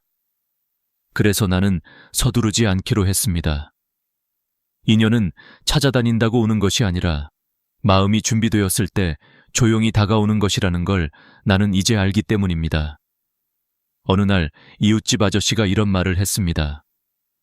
나이는 숫자지만 외로움은 무게입니다. 그 무게를 함께 들어줄 사람이 필요합니다. 나는 그 말이 마음속에 오래 남았습니다. 외로움의 무게는 누구에게나 있습니다. 그리고 그 무게를 너무 오래 혼자 들고 있으면 마음이 다치고 표정이 굳고 눈빛이 흐려집니다. 그래서 우리는 서로가 필요합니다. 서로의 무게를 조금씩 나누어 들어주는 관계. 그것이 남은 인생에서 가장 큰 선물이 아닐까요? 나는 더 이상 완벽한 사람을 찾지 않습니다. 완벽한 사랑도 기대하지 않습니다. 다만 마음을 다치지 않게 하는 관계, 서로에게 조용히 기대어 앉아 있을 수 있는 관계, 말이 없어도 편안한 침묵을 공유할 수 있는 관계. 그런 사람이 있다면 그건 기적 같은 인연입니다. 그리고 그 인연은 나이가 많다고 해서 불가능한 것이 아닙니다. 오히려 나이가 들었기에 더 깊고 진한 의미를 갖습니다. 경험은 마음을 넓게 만들고 상처는 이해를 깊게 만들기 때문입니다. 그래서 나는 오늘도 이렇게 조용히 다짐합니다. 서두르지 않되 멈추지 않겠다. 마음을 닫지 않되 쉽게 흔들리지 않겠다. 그리고 무엇보다 나를 잃지 않겠다. 남은 인생은 길지 않을 수 있습니다. 하지만 그 길 위에서 나는 여전히 사랑할 수 있고 여전히 따뜻해질 수 있으며 여전히 새로운 시작을 만들 수 있습니다. 나이는 숫자이고 삶은 지금도 계속되고 있으니까요. 오늘 나는 마지막으로 그리고 가장 조용히 이야기하고 싶습니다. 죽음을 두려워하지 말고 준비하라는 것. 이 말은 누군가에게는 너무 무겁게 들릴 수 있고 또 누군가에게는 아직 먼 미래처럼 느껴질 수도 있습니다. 하지만 나는 여든을 지나오며 알게 되었습니다. 죽음은 갑자기 찾아오지 않습니다. 죽음은 우리가 살아가는 방식 속에 이미 조용히 스며들어 있습니다. 언젠가의 마지막은 이미 지금의 하루하루 속에서 만들어지고 있습니다. 나는 처음에 죽음을 생각하는 것이 어둡고 슬픈 일이라고 여겼습니다. 하지만 어느 순간 그것이 아니라는 것을 깨달았습니다. 죽음을 준비한다는 것은 지금을 더 깊고 정성스럽게 살겠다는 뜻입니다. 남겨진 사람들에게 부담을 주지 않겠다는 배려이고 내 삶의 마지막 의미를 내가 직접 정하겠다는 선택입니다. 인생의 마지막은 누구에게 맡겨둘 수 없는 가장 중요한 장면이니까요. 나는 어느 날 거실 서랍을 정리하며 오래된 앨범을 꺼내보았습니다. 아내가 웃고 있는 사진, 아이가 처음으로 걸음을 떼던 순간, 가족끼리 여행 갔던 여름날의 햇빛, 그리고 어느 이름 없는 산책길에서 서로를 바라보며 웃었던 우리. 그 순간 나는 깨달았습니다. 인생은 거창한 사건으로 이루어져 있는 것이 아니라 이렇게 작은 순간들이 조용히 쌓여 만들어지는 것이라는 사실을요. 우리가 소중하다고 느끼는 순간은 대부분 말없이 지나간 일상의 한 장면이었습니다. 그래서 65세로 돌아간다면 나는 사진을 더 많이 남겼을 겁니다. 소소한 하루를 더 많이 적어두었을 겁니다. 사랑한다고, 고맙다고, 미안했다고 조금 더 자주 말했을 겁니다. 사람은 언제나 잃고 나서야 소중함을 깨닫고 지나고 나서야 후회하는 법입니다. 하지만 아직 남아있는 시간이 있다면 그 깨달음은 늦은 것이 아니라 새로운 시작입니다. 나는 요즘 매일 밤 잠들기 전 조용히 스스로에게 묻습니다. 오늘 나는 어떻게 살았는가? 돈을 얼마나 썼는지가 아니라 마음을 얼마나 썼는가? 얼마나 오래 걸었는지가 아니라 얼마나 천천히 숨을 쉬었는가? 얼마나 많은 말을 했는지가 아니라 진심이 담긴 한마디를 했는가? 이렇게 묻고 나면 마음이 한결 고요해지고 잠도 깊어집니다. 마음의 불안과 미련을 정리하는 것이 곧 평온한 수면의 열쇠이기 때문입니다. 나는 죽음을 두려워하지 않습니다. 대신 후회를 두려워합니다. 하지 않아서 남는 후회, 말하지 않아서 남는 후회, 용서하지 않아서 남는 후회. 그 후회는 시간이 지나도 사라지지 않고 마음속에 그림자처럼 머무릅니다. 그래서 나는 요즘 용서를 연습합니다. 남을 위한 용서가 아니라 나를 위한 용서. 마음 한 모퉁이에 억눌러 두었던 서운함과 상처를 조금씩 풀어주는 일. 그것이 나를 가볍게 해줍니다. 마음이 가벼워지면 몸과 눈빛도 함께 가벼워집니다. 사람들은 종종 이렇게 말합니다. 남은 인생이 얼마나 되겠어? 하지만 나는 이렇게 말하고 싶습니다. 남은 인생이 얼마 남지 않았기 때문에 더 소중하다고. 길지 않아서 아름다운 것이고 끝이 있기 때문에 빛나는 것이 인생입니다. 해가 지기 직전의 노을이 가장 아름답듯이 인생의 내리막길에서 비로소 우리는 있는 그대로의 삶을 바라볼 수 있습니다. 나는 이 말을 당신에게 진심으로 전하고 싶습니다. 지금이 두 번째 인생의 시작입니다. 나이는 줄어들지 않지만 마음은 다시 태어날 수 있습니다. 관계는 다시 이어질 수 있고 건강은 조금씩 회복될 수 있으며 잃어버린 꿈도 다른 형태로 되살릴 수 있습니다. 중요한 것은 서두르지 않으면서도 멈추지 않는 것입니다. 하루에 단 10분이라도 자신을 위해 쓰는 것, 그 작은 선택이 당신의 남은 삶을 완전히 바꿀 수 있습니다. 이 이야기를 듣고 있는 당신, 지금 혼자가 아니고 실패한 것도 아니며 늦은 것도 아닙니다. 지금이 바로 당신의 삶이 다시 시작되는 순간입니다. 고개를 들어 하늘을 보세요. 아직도 충분히 아름답습니다. 당신은 여전히 살아있고 살아있다는 건 다시 사랑할 수 있다는 뜻입니다. 감사합니다. 함께 해주셔서 진심으로 고맙습니다. 당신과 당신의 가족 모두에게 평온과 건강, 따뜻한 인연이 함께하길 진심으로 기원합니다. 외로움이라는 것은 조용히 스며드는 안개와도 같습니다. 소리도 없고 갑작스럽지도 않지만 어느 순간 우리의 어깨를 감싸고 마음 깊숙한 곳까지 스며들어 버립니다. 강동현 씨가 바로 그런 외로움 속에서 살고 있었습니다. 올해 65, 은퇴한 지 5해. 아내는 3년 전 병으로 세상을 떠났고 외동딸은 다른 도시에서 각자의 삶을 살고 있습니다. 한때는 집 안 곳곳에 가족의 웃음소리가 가득했지만 이제는 냉장고가 돌아가는 소리와 벽시계의 초침 소리가 그의 유일한 벗이 되어버렸습니다. 아침 햇살이 따뜻하게 창문을 비춰도 저녁 바람이 서늘하게 불어와도 그의 하루는 크게 달라지지 않았습니다. 아침에 눈을 뜨고 간단히 빵을 먹고 근처 공원을 산책한 뒤 집으로 돌아와 TV를 켜놓은 채 소파에 앉아 시간을 보내는 일상. 누가 보기엔 평온하고 안정된 노후일 수 있지만 그 안에는 사람의 천이 사라진 고독이 길게 그림자를 드리우고 있었습니다. 사람은 나이가 들어도 누군가와 함께 밥을 먹고 함께 걷고 함께 말을 나누고 싶어 하는 존재입니다. 이는 욕심도 아니고 사치도 아닙니다. 살아있다는 증거입니다. 강동현 씨는 어느 날 스스로 깨달았습니다. 나는 더 이상 혼자 살고 싶은 사람이 아니구나. 아내를 떠나보낼 때는 그저 시간이 지나면 괜찮아질 거라 생각했습니다. 그러나 외로움은 시간이 지나며 옅어지는 종류의 감정이 아니었습니다. 오히려 시간이 흐를수록 빈자리의 무게는 더 선명해졌고 말 한마디 나누고 싶은 사람이 없다는 사실은 그의 마음을 서서히 닳게 만들었습니다. 그래서 그는 용기를 냈습니다.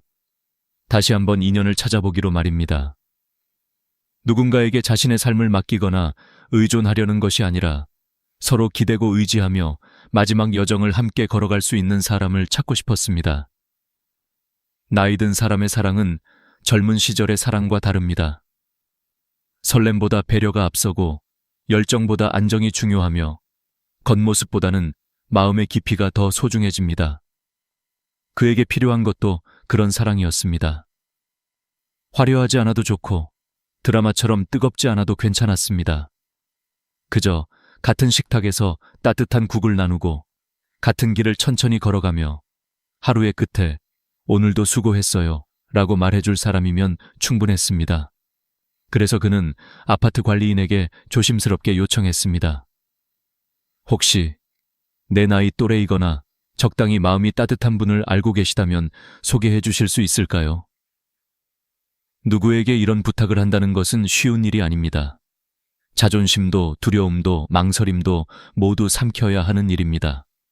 그러나 외로움은 그런 것들보다 더 무거웠습니다. 며칠 후 관리인에게서 연락이 왔습니다. 동현 어르신, 괜찮은 분이 한 분 계십니다. 나이는 조금 차이가 나지만 성격이 좋고 성실한 분이라고 하시네요. 그 말은 오랜 시간 닫혀있던 그의 마음에 작은 등불처럼 들어왔습니다. 그는 그날 머리를 정돈하고 낡았던 셔츠 대신 단정한 재킷을 꺼내 입었습니다. 젊어 보이고 싶은 마음 때문만은 아니었습니다. 그저 진심을 담고 싶었던 것입니다. 약속 장소는 아파트 단지 안의 작은 공원이었습니다. 벤치 옆에는 늦겨울의 바람이 살짝 불어오고 아이들이 멀리서 뛰노는 소리가 들렸습니다. 그 소리는 오래전 자신의 딸이 어릴 때 놀던 모습과 겹쳐 보였습니다. 그는 천천히 숨을 고르며 그 자리를 지켰습니다. 하지만 기다림은 생각보다 길었습니다. 10분, 20분, 그리고 30분. 그 시간 동안 그의 가슴 속에서는 설렘과 불안이 얇은 선 위를 오갔습니다. 혹시 마음이 바뀐 건 아닐까? 내가 너무 기대한 걸까? 그러던 순간 멀리서 한 여성이 걸어오고 있었습니다. 생각보다 젊어 보였고 걸음걸이에는 확신이 느껴졌습니다. 그녀가 다가오는 동안 그의 가슴은 오랜만에 천천히 두근거리기 시작했습니다. 이 만남이 어떤 의미를 남길지, 이 길 끝에 무엇이 기다리고 있을지는 알 수 없었습니다. 그러나 한 가지는 분명했습니다. 그는 그 순간 혼자가 아니었습니다. 그리고 그것만으로도 그의 하루는 달라지고 있었습니다. 설렘은 생각보다 조용하게 다가옵니다. 강동현 씨는 공원 벤치에 앉아 그녀가 걸어오던 순간을 또렷하게 기억했습니다. 최혜진 씨. 그녀는 단정하면서도 당당한 사람이었고 자신을 소개하는 목소리에는 오랜 세월을 홀로 이겨낸 사람만이 가진 단단함이 묻어 있었습니다. 그녀와 마주 앉아 대화를 시작했을 때 강동현 씨의 마음에는 오랜만에 따뜻한 기운이 번졌습니다. 누군가와 눈을 맞추고 이야기를 나누고 함께 웃는 시간은 그에게 정말 오랜만에 찾아온 선물 같은 순간이었습니다. 서로의 취미, 생활 습관, 건강 상태와 연금 이야기까지 자연스럽게 오갔습니다. 그녀는 10년 전에 이혼했고 혼자 지낸 시간이 길다고 말했습니다. 그래서인지 그녀의 말투에는 세상에 휘둘리지 않는 독립적인 정서가 깃들어 있었습니다. 강동현 씨는 그 점이 다시 마음을 끄는 요소였고 동시에 약간의 두려움이 되기도 했습니다. 누군가는 외로움 속에서 누군가를 원하지만 또 다른 누군가는 그 외로움 속에서 살아가는 법을 배워버립니다. 그 차이는 관계의 온도를 결정짓는 중요한 요소입니다. 그러던 중 그녀가 갑자기 그의 손을 살며시 잡았습니다. 너무 자연스러워 오히려 강동현 씨는 순간적으로 숨이 막힐 정도로 당황했습니다. 그녀는 밝은 미소를 짓고 말했습니다. 가요. 집 먼저 가보죠. 제가 직접 요리해 드릴게요.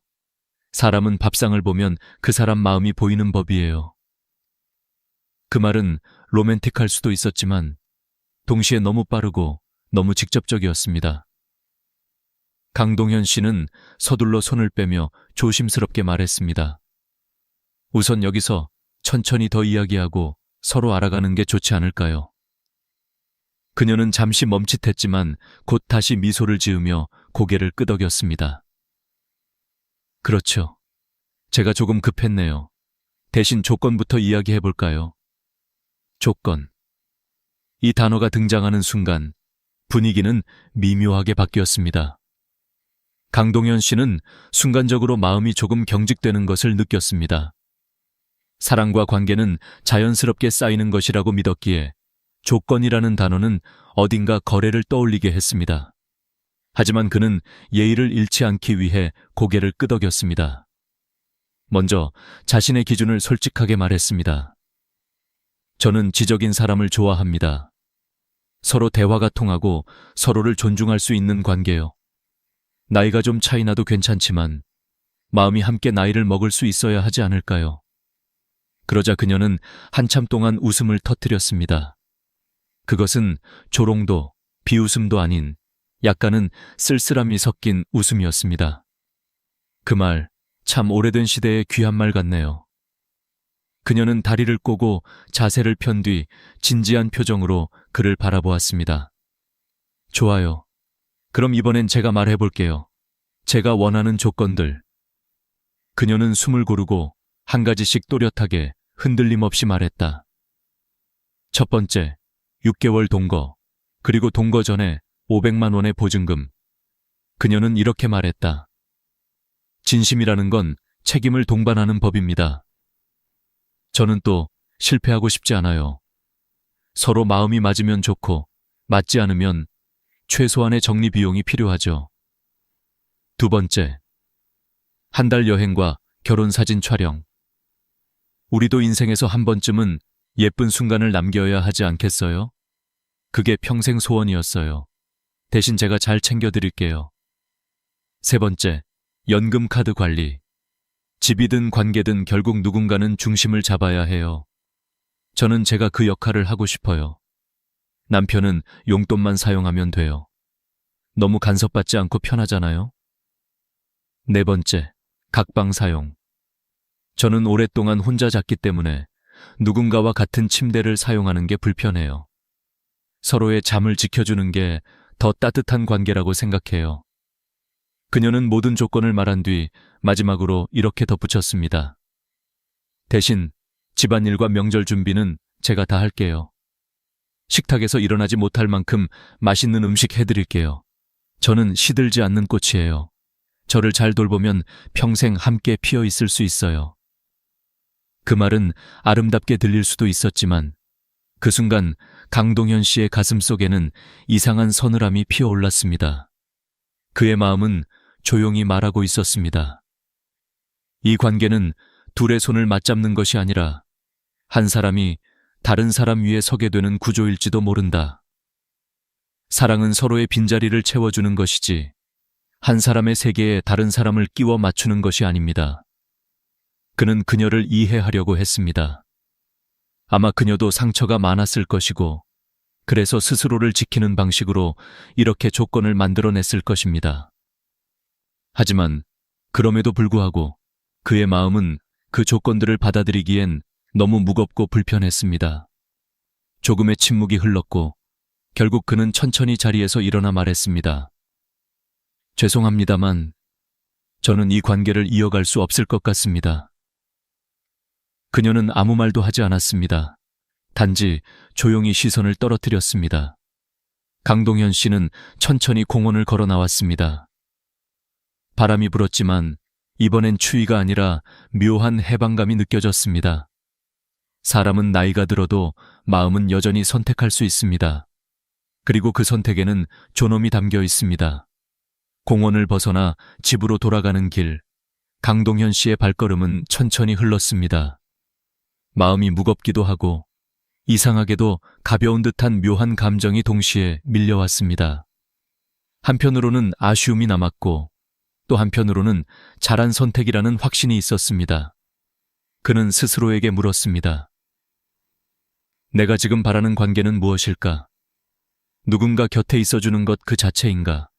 아니면 서로가 서로를 진심으로 존중하는 동반자인가? 그 질문은 그가 지금까지 살아온 날들과 앞으로 살아갈 날들을 다시 바라보게 만들었습니다. 집으로 돌아오자 익숙한 조용함이 그를 맞았습니다. 거실의 시계 초침 소리, 창문 밖에서 들리는 바람과 차 소리, 그리고 어디에도 없는 누군가의 숨결. 그 고요함이 갑자기 날카롭게 다가왔습니다. 그는 소파에 앉아 천천히 한숨을 내쉬었습니다. 이 조용함은 평온일까?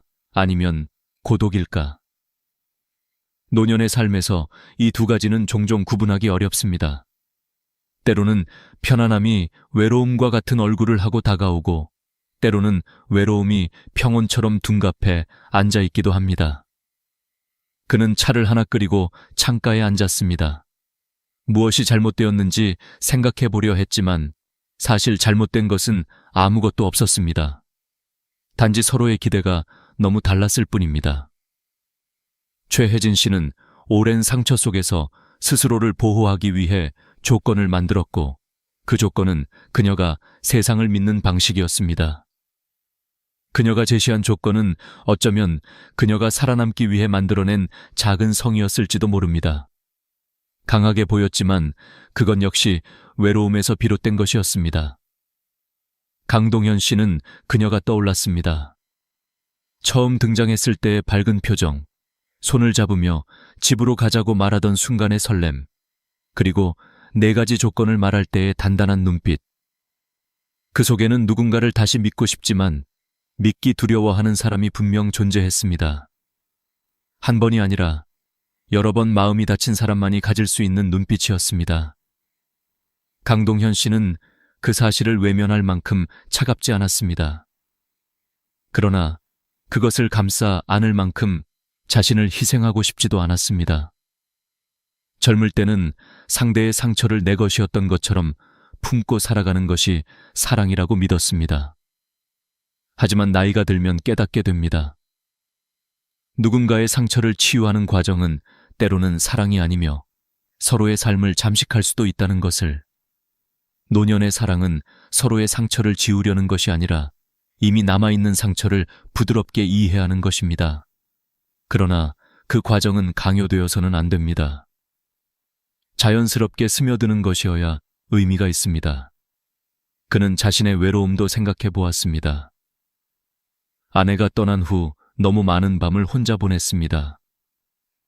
TV를 켜놓은 채 잠드는 날도 많았고 라디오 목소리에 기대어 하루를 마무리할 때도 많았습니다. 하지만 그 외로움은 단지 누군가가 곁에 없어서 생기는 것이 아니라 마음을 이해받지 못할 때 깊어지는 것이었습니다. 그러니 누군가 옆에 있다고 해서 그 외로움이 사라지는 것은 아닙니다. 오히려 불편한 관계는 외로움보다 더 큰 짐이 되는 법입니다. 조용한 집안에서 그는 마음속 깊은 곳에서 차분히 스스로에게 답을 내렸습니다. 나는 지금 남은 시간을 편안하게 살고 싶다. 억지로 사랑을 붙잡는 것이 아니라 자연스럽게 스며드는 온기를 기다리고 싶다. 그는 테이블 위에 놓여있던 오래된 사진 앨범을 천천히 펼쳤습니다. 젊은 시절 아내와 함께 여행을 갔던 사진들, 아이가 처음 걷던 날의 사진, 가족이 함께 웃던 식탁 위의 사진들. 사진 속에 그는 항상 누군가와 함께였고 그 표정에는 책임과 무게가 담겨 있었습니다. 그러나 지금의 그는 조금 다르다. 책임이 아니라 온기를 원한다.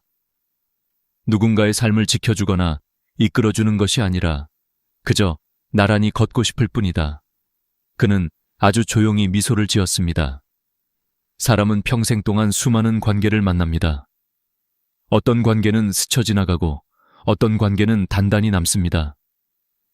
하지만 노년의 관계는 다릅니다. 이 시기의 관계는 계산이 아닌 진심으로 선택해야 합니다. 억지로 시작된 인연은 결국 마음의 짐이 되고 적당히 타협한 사랑은 결국 외로움을 더 깊게 만듭니다. 강동현 씨는 알았습니다. 이별은 때로는 도망이 아니라 선택이다. 그리고 그 선택에는 스스로를 지키는 용기가 담겨 있습니다. 그는 천천히 창문을 열었습니다. 차가운 바람이 들어왔습니다. 하지만 이번 바람은 쓸쓸하지 않았습니다. 어쩌면 새로운 계절이 오고 있는지도 모릅니다. 그날 이후 며칠 동안 강동현 씨는 자신이 한 선택을 곱씹으며 조용히 일상을 이어갔습니다. 아침이면 여느 때처럼 따뜻한 물로 씻고 차 한 잔을 내린 뒤 창가에 앉아 거리를 내려다보았습니다. 출근길 사람들은 빠르게 지나가고 아이들은 등교버스를 향해 뛰어가고 가끔 공원에서는 노부부가 서로 팔짱을 끼고 천천히 걸었습니다. 그 모습을 보며 그는 가만히 생각했습니다. 저 나이에도 서로를 바라볼 수 있는 사람, 그런 인연이 가능할까?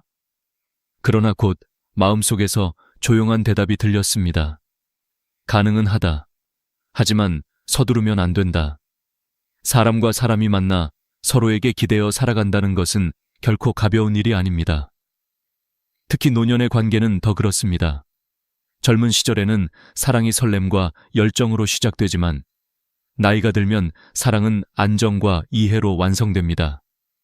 서로의 상처, 살아온 시간, 기억, 습관까지 함께 받아들여야 합니다. 그러나 그 받아들임이 희생이 되어서는 안 됩니다.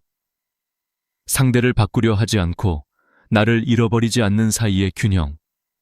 그것이 노년의 사랑이 가진 무게이자 가치입니다. 며칠 뒤 아파트 관리인이 다시 강동현 씨를 보자 조심스럽게 물었습니다. 그날 잘 안 되셨죠? 강동현 씨는 웃으며 고개를 끄덕였습니다. 예, 서로 원하는 게 너무 달랐습니다. 관리인은 아쉬운 듯 고개를 저었습니다. 그래도 혼자 지내시면 너무 외롭지 않으세요? 그는 잠시 하늘을 올려다보며 답했습니다. 외롭죠. 하지만 외로워도 평온할 수 있습니다. 서로가 서로를 힘들게 하는 관계라면 그건 외로움보다 더 고된 겁니다. 사실 그의 대답에는 수십 년의 경험에서 나온 깨달음이 담겨 있었습니다. 아내가 병으로 힘들어하던 시절 그는 밤마다 병원 의자에서 잠들곤 했습니다. 서로에게 의지가 되었지만 때로는 서로가 서로를 버틸 수 없을 만큼 지쳐 있었습니다. 그때 그는 깨달았습니다. 사랑이란 서로를 붙잡는 것이 아니라 함께 버텨주는 것이라는 것을. 억지로 유지되는 관계는 결국 서로를 무너뜨릴 뿐이었습니다. 그는 공원에 나갔습니다. 벤치에 앉아 천천히 사람들을 바라보고 바람, 햇빛, 지나가는 구름을 느꼈습니다.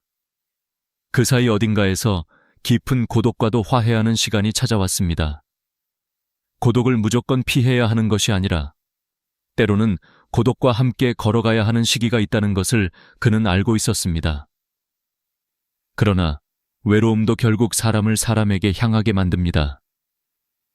그날 오후 그는 우연히 노인복지관에서 진행하는 소모임 안내문을 보게 되었습니다.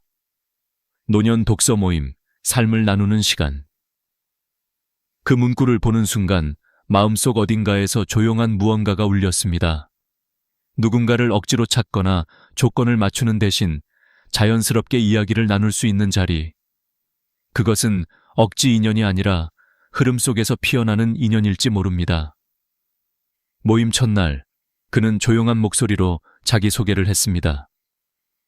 65세 강동현입니다. 그냥 함께 이야기할 수 있는 사람들이 필요해서 왔습니다. 모임에 있던 사람들은 반갑게 웃으며 그를 맞았습니다.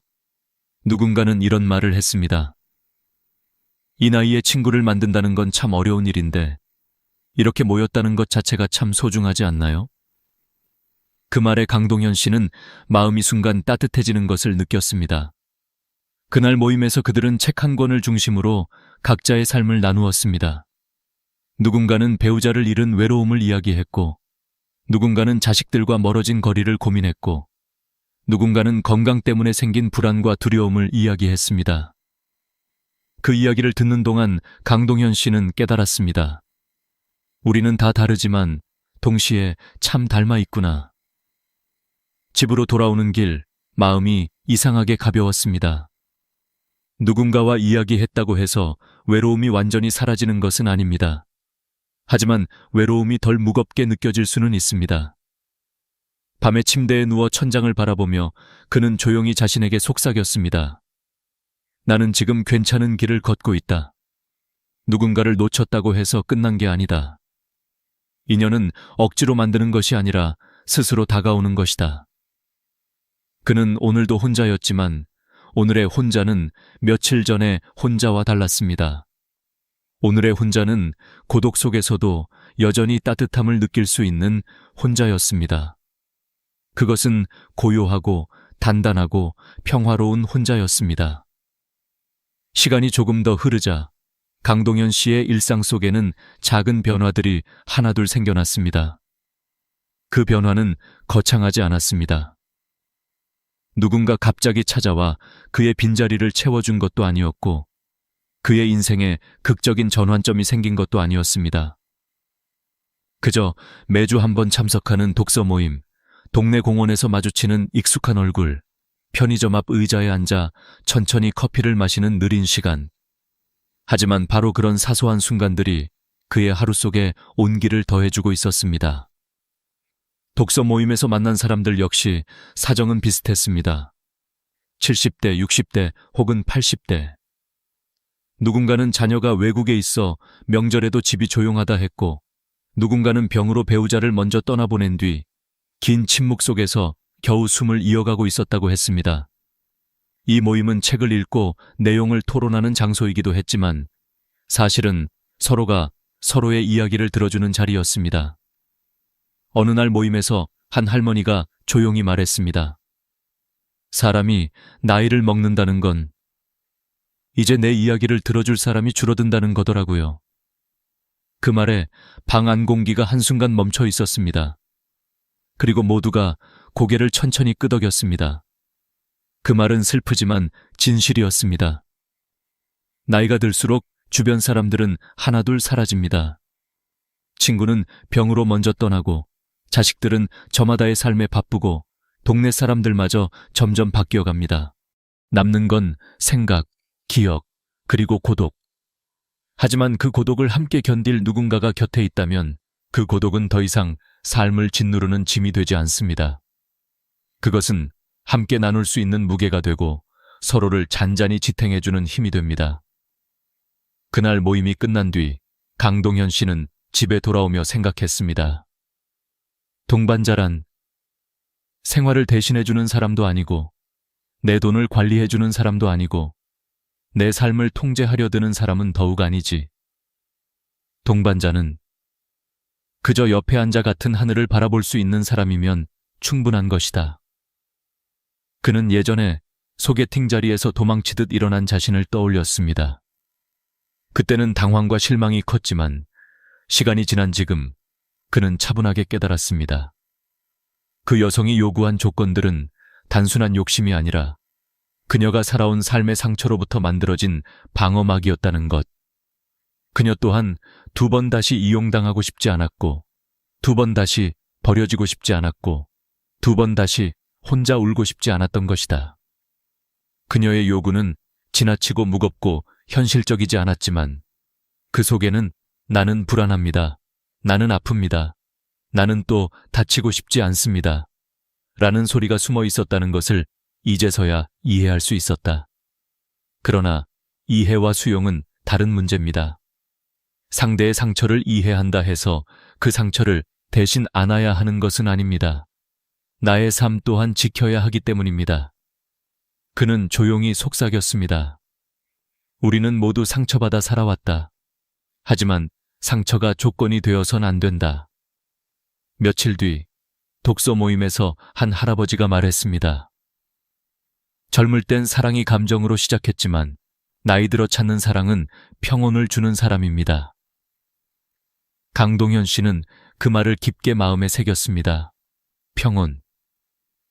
이 단어는 그가 오래전부터 잃어버리고 찾고 있던 감정이었습니다. 그는 더 이상 드라마 같은 사랑을 원하지 않았습니다. 누가 그의 외로움을 완전히 없애주길 바라지도 않았습니다. 그저 서로의 침묵이 불편하지 않은 사람. 같은 밥을 먹고 같은 거리를 걷고 말이 없어도 괜찮은 사람. 그런 사람 한 명이면 충분했습니다. 그날 밤 창가에 기대어 조용히 빛나는 도시 불빛을 바라보며 그는 느꼈습니다. 마음은 여전히 외롭지만 그 외로움 위에 조용한 희망이 내려앉고 있다는 것을, 그리고 그는 처음으로 억지로 누군가를 찾지 않아도 된다는 사실이 얼마나 큰 해방인지 깨달았습니다. 외로움과 함께 살아가는 법을 알게 되면 사람을 찾는 방식도 달라집니다. 절실함이 아닌 여유 속에서 인연이 다가오게 됩니다. 그는 이제 기다릴 수 있었습니다. 급하지 않았습니다. 서두를 필요도 없었습니다. 인연은 때가 되면 조용히 문을 두드리는 법이니까요. 그렇게 시간이 흘러 어느덧 가을이 다가왔습니다. 공원에 서 있던 나무들은 서서히 잎의 색을 바꾸기 시작했고 강동현 씨의 마음도 그 계절처럼 조용하고 천천히 변해가고 있었습니다. 그는 이제 더 이상 누군가를 급하게 찾지 않았습니다. 외로움이 사라진 것은 아니었지만 그 외로움을 무서워하지 않게 되었습니다. 외로움이란 적이 아니라 오래 함께 살아온 그림자 같은 것이라는 걸 알게 되었기 때문입니다. 누군가는 외로움을 견디지 못해 아무 인연이나 붙잡고, 또 누군가는 상처를 두려워해 사람을 거부하지만 강동현 씨는 그 중간에서 조용히 자신의 감정을 인정하고 받아들일 수 있는 사람이 되어가고 있었습니다. 어느 날 독서 모임이 끝난 후 공원을 걷고 있는데 벤치에 앉아 책을 읽고 있는 한 중년 여성이 눈에 들어왔습니다. 그녀는 조용하고 단정한 인상을 풍겼고 바람에 머리카락이 살짝 흩날렸습니다.